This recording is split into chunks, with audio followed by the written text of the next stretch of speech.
ಬಾರು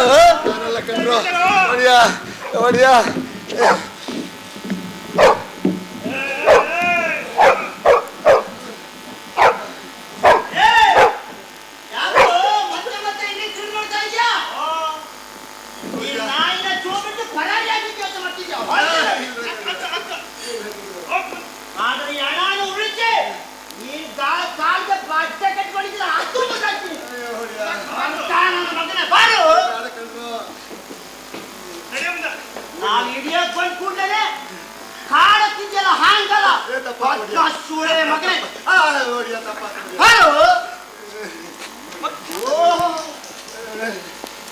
ಆಟ ಆಗೋಗೈತೆ ನಿಂದು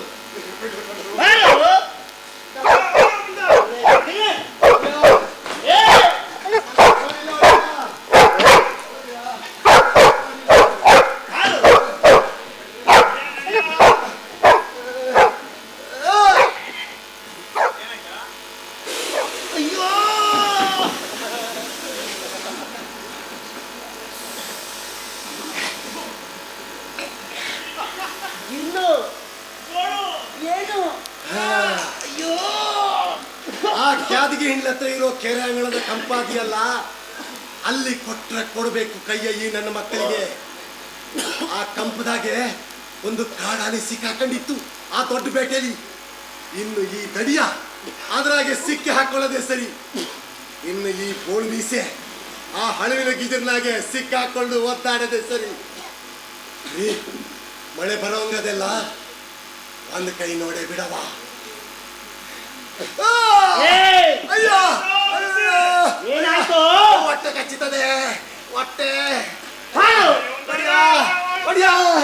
ಹೊರಗಡೆ ಹೋಗ್ಬೇಕು ಹೊಡಿಯ, ಹೊರಗಡೆಗೆ ಹೊಡಿಯ. ಅಯ್ಯೋ ಏನೋ ಗಿರ್ಲು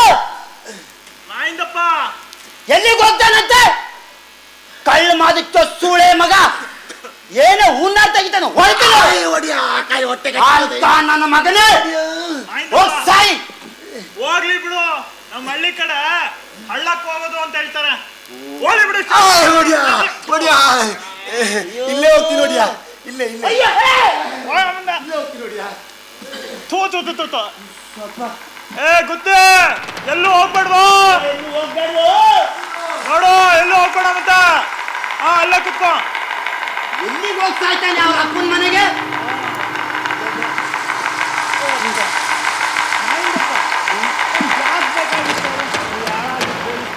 ಹೌದೌದು, ದನ್ಗೋಳು ಮಳೆಯಲ್ಲಿ ಸಾಲದಕ್ಕೆ ಸೂಳೆ ಮಗನ ರಂಪ ಬೇರೆ.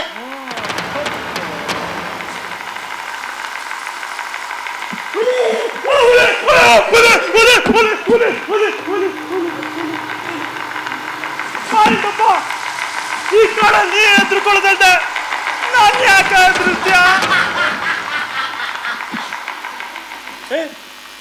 ಗುದ್ದಿ ಎಲ್ಲ ಗುದ್ದಿ ನೋಡು, ಹುಡ್ಕು ಗುದ್ದಿ. ಸೂಳೆ ಮಗ ಕೈನ ಇಂದಪ್ಪ ಏನ್ ಮಾಡೋದು? ನೀನ್ ಆ ಕಡೆ ನೋಡು, ಈ ಕಡೆ ನೋಡ್ತೀನಿ. ಹೋಗು ಹೋಗು.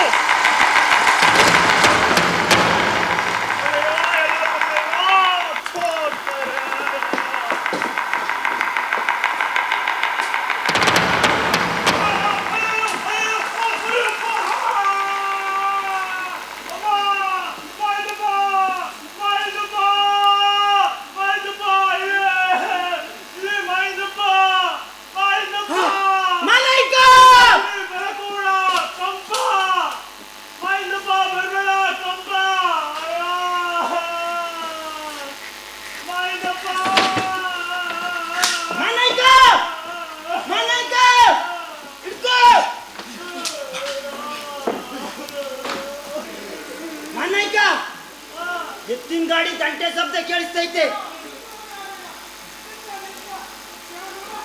ಯಾರ ದೇವ್ರು ಬಂದಂಗೆ ಬಂದ್ರು ಅಂತ ಕಾಣ್ತದ.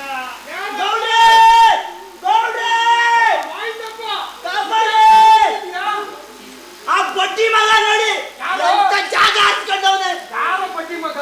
ಅದೇ ಆ ಗುತ್ತಿ. ಓ ಸರಿ ಸರಿ, ಏನ್ ಮಾಡ್ದ? ನಮ್ ಸಾಹೇಬ್ರು ಹೇಳಿದ್ರು ಅಂತ ಅವನು ಹಿಡ್ಕೊಂಡು ಹೋಗ್ಬೇಕಾದ್ರೆ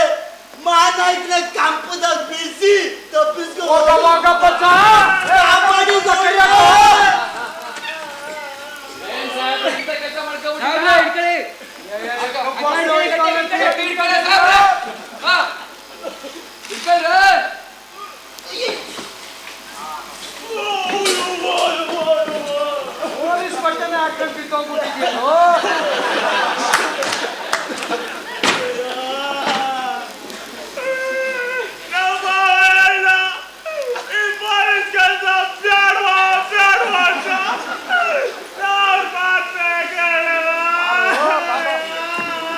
ಕಫೇದಾರರು ಉಳ್ದಿರೋದೇ ಹೆಚ್ಚು ಈ ಕಂಪ್ನಾಗೆ. ಇಲ್ಲಿ ಸುಮಾರು ಹಂದಿ ಹುಲಿ ಕಣ ಮಿಗ ಎಲ್ಲ ಬಿದ್ದು ಊದ್ಕೊಂಡು ಹೋಗವಂತೆ. ಬರ್ರ ಗಾಡಿ ಹತ್ರಲೇ ಮನೆಕ ನಿಮ್ ಪೊಲೀಸ್ನವರೆಲ್ಲ ಸೇರಿ ಶಿಕಾರಿ ನುಗ್ಗಿದ್ರು ಇನ್ನ ಗುತ್ತಿ ಹಿಡಿಯಕ್ಕಾಗಲ್ಲ. ಪುಂಡ ಅವನು ಮಾಡ್ದಾರ ಕೆಲ್ಸವೇ ಇಲ್ಲ. ನಾರ್ಸ್ಕೊಂಡು ಹೋಗಿದ್ದಾನೆ, ತೊಂಬಿ ಗೊಡ್ದಾಟ ಮಾಡ್ಸಿದಾನೆ, ಕಳ್ತನ ಮಾಡ್ಸಿದಾನೆ. ಒಂದ ಎರಡ ಬರೀ ನಿಮ್ಗೂ ಬುದ್ಧಿ ಇಲ್ಲ, ನಿಮ್ ಸಾಹೇಬಂಗೂ ಬುದ್ಧಿ ಇಲ್ಲ. ಹತ್ರ ಗಾಡಿ. ಅಯ್ಯ, ಈ ಮಳೆಲಿ ಈ ಕಾಡಲ್ಲಿ ಅವ ಇನ್ನೆಲ್ಲಿ ಸಿಗ್ತಾನೆ? ಇಂದೋ ನಾಳೆಯೋ ಬೆಟ್ಟಳ್ಳಿ ಕೇರಿಗೆ ಬಂದೇ ಬರ್ತಾನೆ. ಆಗ ಬೇಕಾದ್ರೆ ನಾವು ನಿಮ್ಗೆ ಹಿಡ್ಕೊಡ್ತೀವಿ. ಗೌಡ್ರ ಬರೋದು 1 ನಿಮಿಷ ತಡ ಆಗಿದ್ರು. ನಾನು ಹಣನೇ ಹೊತ್ಕೊಂಡು ಹೋಗ್ಬೇಕಾಗಿತ್ತು.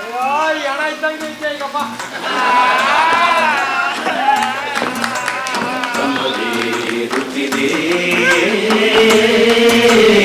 ಇರುಳಾಗುತ್ತಿದೆ, ಹಿಮ ಬೀಳುತ್ತಿದೆ, ಸಮವೇರುತ್ತಿದೆ, ಇರುಳಾಗುತ್ತಿದೆ, ಹಿಮ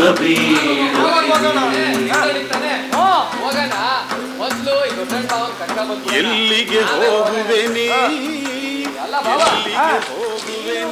ಸೇರ್ಕೊಂಡು ಅದೇನೋ ನಾವು ಪುಕಾರ್ ಮಾಡಿರಂತಲ್ಲ, ಏನೋ ಸಿಂಬಾವಿ ಹೊಲೆ ಗುತ್ತಿ ಮದುವೆ ಆಗ್ಬೇಕಾಗಿದ್ದು ಹುಡುಗಿನ ನಿಮ್ಮ ಗಾಡಿ ಹೊಡೆಯೋ ಬಸ್ಸಿಂಗೆ ಬಲಾತ್ಕಾರವಾಗಿ ಕುಡಿಕೆ ಮಾಡ್ಕೊಡ್ಬೇಕು ಅಂತ ಮಾಡಿರಂತೆ. ನಾವೇ ಹೇಳ್ತೀವಿ ನಿನಗೆ. ಆ ಹುಡುಗಿನ ನಮ್ಮ ಇವನು ಕೊಟ್ಟು ಮದುವೆ ಮಾಡೋದಂತ ಯಾವತ್ತ ತೀರ್ಮಾನ ಆಗಿತ್ತು. ಆ ಗುತ್ತಿ ನನ್ನ ಮಗ ಇದ್ದಾನಲ್ಲ, ಮನೆ ಆಳ ನಮ್ಮ ಮಂತನ ಕಂಡ್ರೆ ಸಾಕು ಕತ್ತಿ ಮಸಿತಾನೆ. ಜೊಕ್ಕ ಸಿಂಬಾವಿ ಹೆಗ್ಡೆ ಚಿತ್ತಾವಣೆ ಬೇರೆ ಅವನಿಗೆ. ಅವ ಮಾಡ್ದೇ ಕೆಲ್ಸವೇ ಇಲ್ಲ. ಅವಳನ್ನ ಆರಿಸ್ಕೊಂಡು ಹೋಗಿ ಮದುವೆ ಆಯ್ತು ಅಂತ ಸುಳ್ಳು ಸುದ್ದಿ ಹಬ್ಸ್ಬಿಟ್ಟಿದ್ದ. ಅವಳನ್ನ ಯಾರು ಬಲವಂತವಾಗಿ ಏನು ಕರ್ಕೊಂಬರ್ಲಿಲ್ಲ. ಅವರ ಅಪ್ಪನೇ ಹೋಗಿ ಬುದ್ಧಿ ಹೇಳಿ ಕರ್ಕೊಂಬಂದಿತ್ತು, ಗೊತ್ತಾ? ಅಲ್ಲ ಬಾವ, ಆ ಹುಡುಗಿಗ ಇಷ್ಟ ಇಲ್ಲ ಅಂತೆ ಅವನ ಜೊತೆ ಮದುವೆ ಆಗಕ್ಕೆ. ಅವಳೇ ಅವನ್ ಕೂಡ ಇಷ್ಟಪಟ್ಟು ಹೋಗಿದ್ದಂತೆ. ಈಗಿನ ಕಾಲದಲ್ಲಿ ಹುಡುಗಿಗೆ ಇಷ್ಟ ಯಾರಪ್ಪ ಕೇಳ್ತಾರೆ? ಬುದ್ಧಿ ಇಲ್ಲಲೇ ಮುಕುಂದ, ನಾನು ಇಲ್ಲೇ ಆಗಿಚ್ಚು ಹೋಗ್ತೀನಿ. ನೀವು ಹೋಗಲೇ ತಂಟೆಗಳ್ರು ಬರ್ತೀನಿ. ನನಗೆ ಶಿಕ್ಷೆ ಕೊಟ್ಟೆ. ನಿನ್ ದರ್ಶನಕ್ಕೆ ಅಂತ ಬಂದ ನನ್ನ ಸ್ವಾಮಿಯನ್ನೇ ಅಪಹರಿಸಿಬಿಟ್ಟೆ. ನನ್ನನ್ನು ನನ್ನ ಮಗನನ್ನು ಅನಾಥನಾಗಿ ಮಾಡಿಬಿಟ್ಟೆ. ಎಷ್ಟು ವರ್ಷ ಆಯ್ತು ಈ ಜೀವಕ್ಕೆ ಬೆಂಕಿ ಇಟ್ಟು, ಇನ್ನು ಸುಡ್ತಾ ಇದೆ ಆ ಸೂಡು. ನಿನ್ನ ಕರುಣಾಜಲದಿಂದ ಅದನ್ನು ನಂದಿಸಬಾರದೆ ಸ್ವಾಮಿ ಲೋಕೈಕನಾಥ ಕರುಣಾ ಸಿಂಧು. ನನ್ನನ್ನು ಅಲ್ಲಿಯೇ ಬಿಟ್ಟು ನೀವೊಬ್ಬರೇ ಯಾಕೆ ಇಲ್ಲಿಗೆ ಬಂದ್ರಿ? ನನ್ನನ್ನು ಕರ್ಕೊಂಡು ಬರ್ಬಾರ್ದಾಗಿತ್ತ? ಜನ್ಮದಲ್ಲಿ ಕೈ ಹಿಡಿದ ದೇವರು ನೀವು ಈಗ ಯಾಕೆ ಹೀಗೆ ಮಾಡಿದ್ರಿ? ನಿಮ್ಮ ಮನಸ್ಸು ನೋಯುವಂತ ಕೆಲಸ ನಾನು ಏನು ಮಾಡಿದೆ? ಹಗಲು ಇರಳು ಈಗ ಬರ್ತೀರಿ, ಆಗ ಬರ್ತೀರಿ, ಇನ್ನು ಬರ್ತೀರಿ, ನಾಳೆ ಬರ್ತೀರಿ ಅಂತ ಅನ್ನ ನೀರು ಬಿಟ್ಟು ಕಣ್ಣಿನಲ್ಲಿ ಬಿದ್ದು ಸಂಕಟದಲ್ಲಿ ಒದ್ದಾಡಿ 10 ವರ್ಷ ಆಯ್ತು. ಈಗ ನನ್ನ ಕೈ ಬಿಡಬೇಡಿ, ಇನ್ನು ತಡಿಲಾರೆ. ನನ್ನ ಕೈ ಬಿಡಬೇಡಿ ಸ್ವಾಮಿ. ಮುಕುಂದಯ್ಯ ಎಲ್ಲಿ? ಮುಕುಂದಯ್ಯ ಎಲ್ಲಿದೆಯೋ? ಎಲ್ಲ ಮುಚ್ಚುಮರೆ ಮಾಡ್ತಿದ್ದೀರಾ. ಇಷ್ಟು ವರ್ಷನೇ ಸಹಿಸ್ತವಳು, ಇನ್ನು ಮುಂದೆ ಬರೋದನ್ನ ಸಹಿಸ್ಲಾರ್ನೆ. ಅವರೇ ಹೌದು ಅಂತ ಆದ್ಮೇಲೆ ನನ್ನನ್ನು ಯಾಕೆ ತೀರ್ಥಹಳ್ಳಿ ಕರ್ಕೊಂಡು ಹೋಗ್ಬಾರ್ದು? ಇಲ್ಲೇ ಅವ್ರಿಗೆ ಒಂದ್ ಸ್ವಲ್ಪನೂ ನೆನಪೇ ಇಲ್ವಂತೆ. ನನ್ನ ಧರ್ಮನು ನೋಡಿದ್ರೆ ನೆನಪು ಬರ್ಬೋಯ್ದೋ ಏನೋ? ಹೌದು, ಸರಿ ಆಗ್ಬೈದು. ನಾಳೆನೋ ನಾಡ್ದು ಹಂಗೆ ನಾನು ಬೆಟ್ಟಳ್ಳಿ ಭಾವನು ತೀರ್ಥಹಳ್ಳಿಗೆ ಗಾಡಿ ಕರ್ಕೊಂಡು ಹೋಗೋಣ. ನೆನಪು ಬರ್ಲಿ ಬರ್ದೆ ಹೋಗ್ಲಿ, ಅವ್ರನ್ನ ಕರ್ಕೊಂಡು ಬಂದ್ಬಿಡು. ದೇವ್ ಮಾಡ್ದಂಗ ಆಗ್ತದೆ.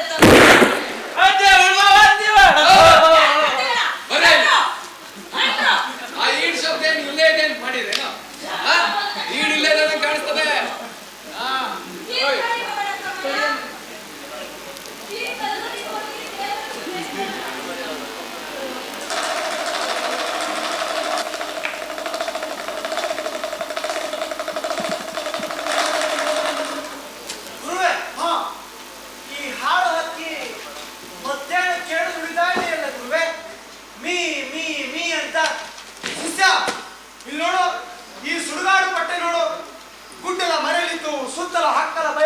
ಸ್ಮಶಾನಕ್ಕೂ ವ್ಯತ್ಯಾಸ ಇಲ್ದಂಗದೆ. ಇದು ಹಳೆ ಮನೆಯ ಸ್ಮಶಾನ, ಹೆಗ್ಗಡ ಮನೆತನದವರಿಗೆ ಮೀಸಲು. ಅದು ಒಲೆಯರ ಸ್ಮಶಾನ, ಅಲ್ಲಿದ್ದಿಲ್ಲ, ಅದು ಹಳೆ ಪೈದವ್ರದು. ಅದು ಚಟ್ಟದ ಬದಿಗೆ ಗಟ್ಟದ ತಗ್ಗಿನವ್ರದು. ಅಲ್ಲ, ಈ ಸ್ಮಶಾನದಾಗ ಜಾತಿ ಭೇದನ ಗುರುವೆ? ಸತ್ತ ಮೇಲಾದ್ರೂ ಈ ಮನುಷ್ಯರು ಸಮಾನ ಅಂತ ಇರ್ಬೋದಾಗಿತ್ತಲ್ಲ. ಅದು ಸರಿ ಗುರುವೆ, ಈ ಹಳೆ ಮನೆ ಕಡೆ ಭಿಕ್ಷೆ ಹೋಗೋಣ ಬಾ ಅಂತ ಕರ್ಕೆ ಬಂದ್ಬಿಟ್ಟು ಈ ಸ್ಮಶಾನದಲ್ಲಿ ನನ್ನ ಸುತ್ತಾಡಿಸ್ತಾ ಇದ್ದಾರಲ್ಲ ಗುರುವೆ, ನಿಮ್ಮ ಮನಸ್ಸಿನ ಮರ್ಮವೇನು ಅದನ್ನಾದ್ರೂ ಹೇಳಿ ಗುರುವೆ.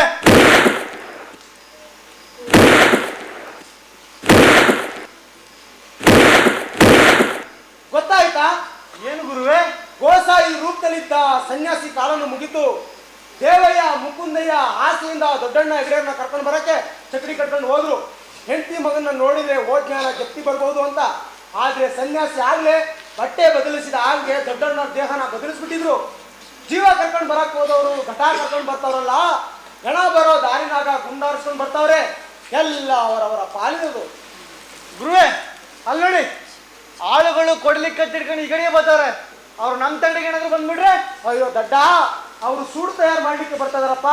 ನಡಿ ನಾವು ಮನೇಲಿಂದ ನೋಡೋಣ. ಬನ್ನಿ ಬನ್ನಿ ಗುರುವೆ.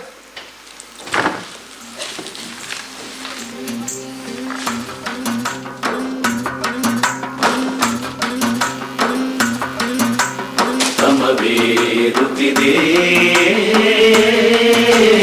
ಇರುಳಾಗುತ್ತಿದೆ, ಹಿಮ ಬೀಳುತ್ತಿದೆ. ಸಮವೇರುತ್ತಿದೆ, ಇರುಳಾಗುತ್ತಿದೆ. ಮನೆ ಸೋದ ಕುತ್ತಿಗೆಯಿಂದ ಸ್ವಲ್ಪನಾದ್ರೂ ಒಣಗಿರೋ ಸೋದ ತರಲೇಬೇಕಪ್ಪ. ಮುಂದೆ ಹೋದ್ರೆ ಚಿತ್ತ ಉಳಿಯೋದಾದ್ರೂ ಹೆಂಗೆ?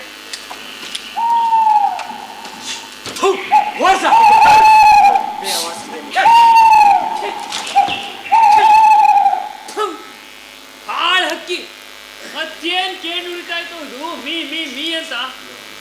ಓಯ್, ಅವ್ರು ಪುಣ್ಯ ಕಂಡ್ರು, ದುಡಿತೈತೆ ನುಡಿಲಿ ಬಿಡ್ರು. ಈಗ ಗಾಡಿ ಬದಲ್ ಕಾಣ್ತಾ ಏನೋ ಗಾಡಿ ಮನೆ ಹತ್ರಕ್ಕೆಲ್ಲ ಬರ್ತದೆ, ಯಾಕೆಲ್ಲ ಬರಲ್ಲ? ಇನ್ನೂ ದಾರಿನೇ ಮಾಡಿಲ್ಲ. ಹೌದಲ್ವಾ? ತೋಟದಾಚೆ ಅಕ್ಕಲಾಗ ನಿಲ್ಸಿ ಸವ ಹೊತ್ಕೊಂಡು ಬರ್ತಾರೆ. ಓಯ್, ಅದು ಯಾರು ಓಡ್ ಬರ್ತಾ ಇದಾರಲ್ಲ, ನಮ್ಮ ಮಂಚಿನ ಮನೆ ಇಡಲ್ವಾ? ಅವ್ರು ಕಾಣ್ತಾ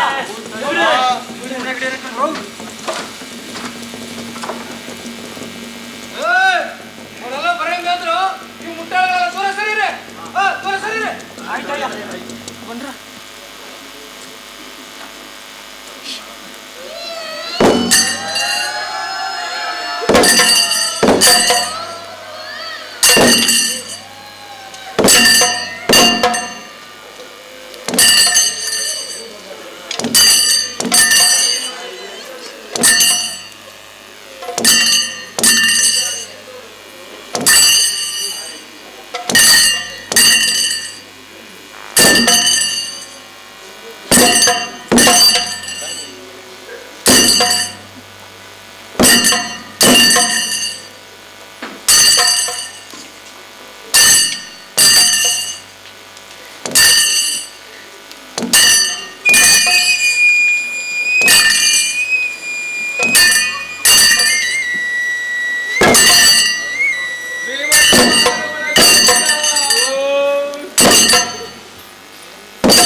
ಮಾಡ್ತಿದ್ದಾರೆ ಹೇಳಿ ಅತ್ತಿಗೆಮ್ಮ. ಮುಕುಂದ ಬಾರ, ನಿನ್ನ ಅಕ್ಕಯ್ಯ ಯಾಕ ಮಾತೇ ಆಡ್ತಿಲ್ಲ? ಅಕ್ಕಯ್ಯ, ಏ ಅಕ್ಕಯ್ಯ. ಅತ್ತಿಗೆಮ್ಮ, ರಂಗಮ್ಮ. ಏ ತಾತು ಇರ್ಬೇಕು, ನೀರ್ ತಗೊಂಬರ. ಏ ಅಕ್ಕಯ್ಯ. ರಂಗಮ್ಮ. ಏನಾಯ್ತೆ ಅಕ್ಕಯ್ಯ? ರಂಗಮ್ಮ ಮಾತಾಡೆ. ಏ ಅಕ್ಕಯ್ಯ. ಏ ಮುಕುಂದ,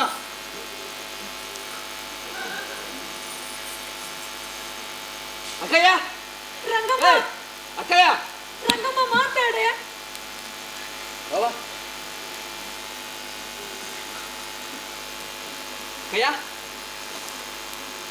ಏ ಅಕ್ಕಯ್ಯ. ಏ ಮುಕುಂದ, ಅಕ್ಕಯ್ಯ ಹೋಗ್ಲು.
ತಾಯಿ ಪುಣ್ಯವಂತ ದೈವ ಭಕ್ತ ಇಂಥ ಇಷ್ಟ ಎಲ್ಲರಿಗೂ ಸಿಗುತ್ತೆ. ಪತಿವತ್ತರಿಗೆ ಗತಿಯೊಳಗೆ ಸೇರುವ ನಾನು ಇಂಥ ಘಟನೆಯನ್ನು ಹಲವಾರು ಕಥೆ ನನಗೆ ಹೇಳಿದ್ದೆ. ನಾನು ಇಲ್ಲಿ ಕಣ್ಣಾರೆ ನೋಡ್ತಾ ಇದ್ದೆ. ಧರ್ಮ, ನೀನು ಓದು ಬರಹ ಕಲಿತ ದೊಡ್ಡವನಾದರೆ ಸ್ವರ್ಗದಲ್ಲಿರುವ ನಿನ್ನ ತಂದೆ ಸಂತೋಷ ಆಗ್ತದೆ. ಬಾ, ಸಮಾಧಾನ ಮಾಡ್ತೀನಿ. ಮುಂದಿನ ಕೆಲಸ ಮುಗಿಸ. ಬನ್ನಿ.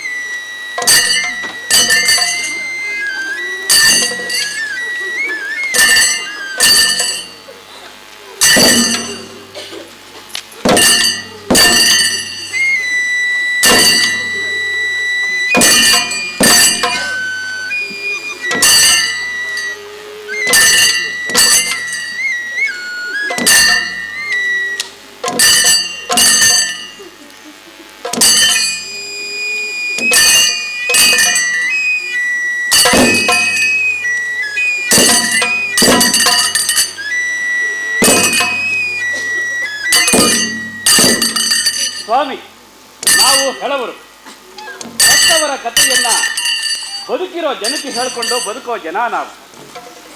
ಈ ಹಳೆ ಮನೆ ದೊಡ್ಡಣ್ಣ ಹೆಗಡೆಯವರು ನಮ್ಮ ನಾಲಿಗೆ ಮೇಲೆ ಉಳಿಬೇಕು ಅಂತಂದ್ರೆ ಸತ್ತ ದಂಪತಿಗಳನ್ನ ಸ್ವರ್ಗಕ್ಕೆ ಕರ್ಕೊಂಡು ಹೋಗ್ತಾ ಇರೋ ಈ ಅಗ್ನಿ ಪರಮಾತ್ಮನ ಸಾಕ್ಷಿಯಾಗಿ ದಾನವಂತರು ದಾನ ಮಾಡಿ ಸತ್ಯವಂತರು ಅವರ ಜ್ಞಪ್ತಿಗೆ ತಮ್ಮ ತಮ್ಮ ಶಕ್ತಿಯಾನುಸಾರ ನಮ್ಮ ಕುಲದೈವವಾದ ಭೈರವನ ಹೆಸರಿನಲ್ಲಿ ದಾನ ಧರ್ಮ ಮಾಡ್ಬೋದು ಸ್ವಾಮಿ. ದುಡ್ಡು ಕಾಸಿನವರು ಚಿಂತೆ ಮಾಡಬೇಕಾಗಿಲ್ಲ, ಒಂದು ಕಲ್ಲು ನಾವೇ ಹಾಕ್ಬೋದು ಸ್ವಾಮಿ. ಏನು ಹೇಳುವ ಹಿಂಗೆ ಹೇಳ್ತೀವಿ? ದುಡ್ಡು ಕಾಸು ಹಾಕ್ತಾರೆ, ಚಿಂತೆ ಮಾಡಬೇಡ. ಗುರುವೇ, ಹಾ ನಾವೇ ಚಿಂತೆ ಬೇಡವರು ಅಂತಂದ್ರಾಗ ನಾವೇನು ಗುರುವರ್ಗ ದಾನ ಮಾಡೋದು? ಅಯ್ಯೋ ದಡ್ಡ, ದಾನ ಅನ್ನೋದು ಕೊಡ್ಬೇಕಾಗಿರೋ ಮನಸ್ಸೇ ಹೊರತು ಕೊಟ್ಟ ವಸ್ತು ಒಡವೆ ಅಲ್ವೋ. ಈ ಬೆರಳಾಗಿರೋ ಚುಕ್ಕಿ ಉಂಗ್ರನ ಅವ್ರಿಗೆ ದಾನ ಮಾಡಿದ್ರೆ ಹೆಂಗೆ? ಗುರುವೇ, ಈ ಸ್ಮಶಾನ ಇರೋದೇ ಕಳ್ಕೊಳಕ್ಕಲ್ವಾ? ಅದು ಸರಿ ಗುರುವೇ, ಈ ಕತೆ ಮುಂದುವರಿಯೋದು ಹೆಂಗೆ ಅಂತ. ಈ ಕತೆಗೆ ಹೆಗಲು ಕೊಡಕ್ಕೆ ಅಂತ ಎಳವರನ್ನ ನಮ್ಮ ಸ್ಮಶಾನ ರುದ್ರ ಕಳ್ಸವನೆ. ನಡಿ, ಈ ಉಂಗ್ರನ ಅವ್ರು ಹುಡುಗಾಕಿ ಹೋಗೋಣ. ರುದ್ರ, ದೇವ ಕಲ್ಲಿನ ಬಸರನ್ನ ಕೆನೆದು ಹೋಗ್ಕರಿಸ್ತವನೆ. ಕಂಡಿದ್ದವ್ರು ನೋಡ್ರಿ, ಕಿವಿಯಿದ್ದವ್ರು ಕೇಳಿ. ರುದ್ರ, ದೇವ ತಗೊಳಪ್ಪ ನಿನ್ ಭಿಕ್ಷೆನ. ಯಪ್ಪ ಹೇಳವ, ದುಡ್ಡು ಕಾಸು ಹಾಕಿ ಅಂತಂದ್ರೆ ಪುಣ್ಯಾತ್ಮರು ಇನ್ನದ ಉಂಗುರನೇ ದಾನ ಮಾಡಿದ್ರಲ್ಲ. ಆಹಾ, ಈ ಉಂಗುರ ದಾನ ಮಾಡಿದಾಗಲಿನಿಂದ ನಮ್ಮ ನಾಲಿಗೆ ಮೇಲೆ ಸೊಲ್ಲಿನ ತಾಯಿ ಉಕ್ಕುಕ್ಕಿ ಹರಿತವಳೆ. ಅವಳು ನುಡಿಸಿದಂಗೆ ನುಡಿಯೋದು ನಮ್ಮ ಕೆಲಸ. ಇನ್ನು ಈ ಕಥೆ ನಡೆಯೋ ದಾರಿಗಿಂತ ಹೌದಪ್ಪ, ನಾವು ನಡೆಯೋ ಸುಳಿಗುಂಟ ನಾವೆಲ್ಲರೂ ಬರಬೇಕು. ನಮ್ಮೆಲ್ಲರ ಆಶೀರ್ವಾದ ನಿಮ್ಮ ಆಶೀರ್ವಾದ ಖಂಡಿತ ನಮಗೆ ಬೇಕು. ಬನ್ನಿ. ಎಲ್ಲಕ್ಕೂ ಇದೆ ಅರ್ಥ, ಯಾವುದು ಅಲ್ಲ ವ್ಯರ್ಥ, ಇಲ್ಲಿ ಎಲ್ಲಕ್ಕೂ ಇದೆ. ಮುಂದಿನ ವೇದಿಕೆ ರಂಗಾಯಣದ ಮುಂಭಾಗದಲ್ಲಿರುವ ರಂಗದರ್ಶಿನಿ.